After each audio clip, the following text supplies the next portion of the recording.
1 year ago, the world's attention was focused on Gaza.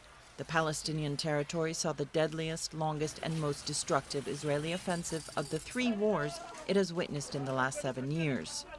In 50 days of war between Israel and Palestinian militants, more than 2,000 Palestinians were killed, among them 500 children.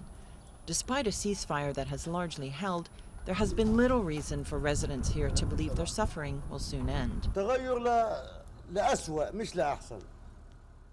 It's changed for the worse, not for the better.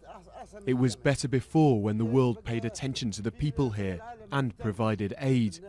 But after the war, it all stopped, as if nothing at all had happened.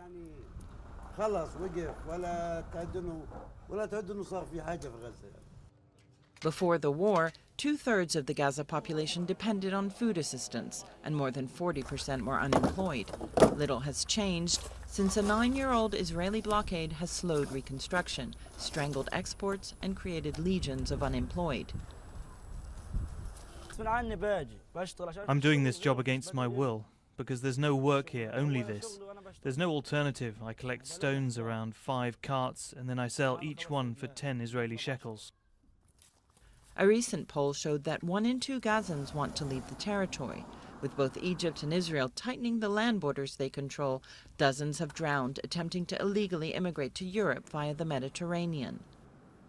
I think what's different after this last conflict than even after the previous 2 was a much higher sense of hopelessness, that there really was not a feeling that the conditions were going to improve. More desire to leave. The feeling that their children's lives were not going to be better than their own. The last UN schools which hosted the displaced have now closed, pushing more people into the street. And conflict between Hamas and the Palestinian Authority has complicated the task of setting Gaza on the road to recovery.